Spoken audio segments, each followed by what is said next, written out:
हनुमान जी अत्यंत ही क्रोधित मुद्रा में तीव्र गति से देवलोक की तरफ जा रहे थे। इससे सभी देवता भयभीत होकर इधर उधर छुपने लगे। कोई भी क्रोधित हनुमान जी का सामना नहीं करना चाहता था। तभी हनुमान जी ने अपनी दिशा यमलोक की तरफ मोड़ दी और यमलोक के द्वार पर पहुंचकर यमराज को पुकारने लगे। क्रोधित हनुमान जी की गर्जना सुनकर यमराज अपने शक्तिशाली यमदंड के साथ बाहर आए और जिस यमदंड से संसार में कोई भी बच नहीं पाया, उस यमदंड से यमराज ने हनुमान जी पर प्रहार कर दिया। दरअसल गंधमादन पर्वत की कंदराओं के बीच माता अंजना के कमरे में एक भयानक सन्नाटा पसरा हुआ था। बालक हनुमान अपनी माँ के पास बैठे थे, पर आज उनकी माँ की सांसें अत्यंत धीमी थीं और शरीर ठंडा पड़ रहा था। हनुमान जी की कांपती हुई आवाज गूंजी, माँ आंखें खोलो माँ। माता अंजना ने बड़ी कठिनाई से अपनी आंखें खोली और अपने पुत्र के गालों को छुआ। उनका स्वर एक धीमे स्पंदन जैसा था, वत्स मेरा समय आ गया है, अब मुझे जाना होगा। नहीं माँ नहीं, हनुमान चीख उठे, आप मुझे छोड़कर कहीं नहीं जा सकती। परंतु विधि का विधान अटल था। अगले ही क्षण माता अंजना का शरीर निश्चल हो गया, उनकी सांसें थम गईं। यह देखते ही बालक हनुमान की आंखों में प्रलय की ज्वाला धधक उठी। उनका शरीर अग्निपुंज की भांति तपने लगा। उनके भीतर का रुद्र जाग उठा और उस एक चीख से संपूर्ण ब्रह्मांड कांप गया।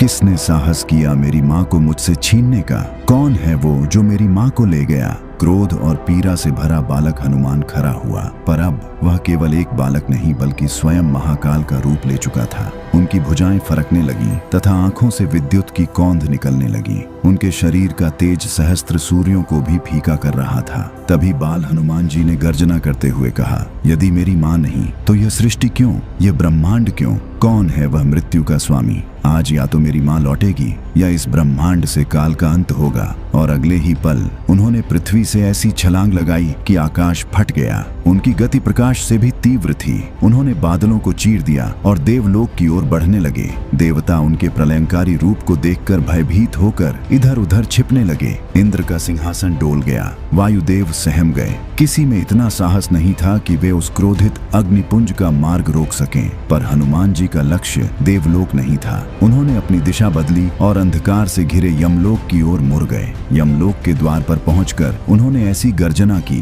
कि यमपुरी की नींव हिल गई। कहाँ है मृत्यु का राजा? कहाँ है यमराज? आज अंजना का पुत्र उनसे न्याय मांगने आया है। उनकी ललकार सुनकर स्वयं यमराज, जिनके हाथ में वह अमोघ यमदंड था जिससे आज तक कोई प्राणी नहीं बच सका, अपने भवन से बाहर आए। उनकी आंखें अंगारों की तरह जल रही थीं। उन्होंने गंभीर स्वर में कहा, हे बालक, तुम काल के नियम को चुनौती दे रहे हो। मृत्यु ब्रह्मा का विधान है, उसे कोई नहीं बदल सकता। यह सुनते ही हनुमान जी का क्रोध अपनी चरम सीमा पर पहुंच गया। उन्होंने अपनी गदा उठाई और यमराज पर आक्रमण कर दिया। यमराज ने अपना यमदंड उठाया और हनुमान पर प्रचंड प्रहार किया। ब्रह्मांड ने अपनी सांसें रोक ली। जिस यमदंड के स्पर्श मात्र से प्राण शरीर छोड़ देते थे, वह जब हनुमान जी के वज्र समान शरीर से टकराया तो निष्प्रभ हो गया। हनुमान जी पर उसका कोई प्रभाव नहीं हुआ, क्योंकि कुछ समय पहले ही सूर्य को फल समझकर खाने के उपरांत उन्हें यमराज ने ही यमदंड से अभय होने का आशीर्वाद दिया था। हनुमान जी ने फिर कहा, मुझे मेरी माँ वापस कर दो। पर यमराज ने जब मना किया तो हनुमान जी ने अपनी गदा से ऐसा प्रहार किया कि यमलोक की धरती कांपने लगी। तीनों लोकों में हाहाकार मच गया। ब्रह्मांड का संतुलन बिगड़ने लगा। यह देख स्वयं परमपिता ब्रह्मा यमलोक में प्रकट हुए और कहा, रुको हनुमान, तुम्हारा क्रोध सृष्टि के नियमों को भंग कर रहा है। इस पर हनुमान जी ने उत्तर दिया, मुझे मेरी माँ चाहिए, मेरी माँ वापस कर दो, मैं चला जाऊंगा। पर ब्रह्मा जी ने कहा, यह सृष्टि के नियम के विरुद्ध है, तुम वापस जाओ। तब हनुमान जी अत्यंत ही दुखी होकर जोर जोर से रोने लगे। उनके रोने की ध्वनि इतनी तीव्र थी कि तीनों लोग कांप उठा। और तभी वहां प्रकट हुए भगवान विष्णु।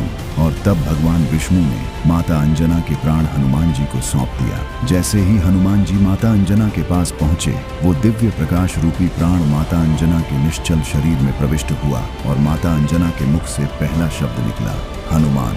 उस एक शब्द ने हनुमान जी के संपूर्ण क्रोध को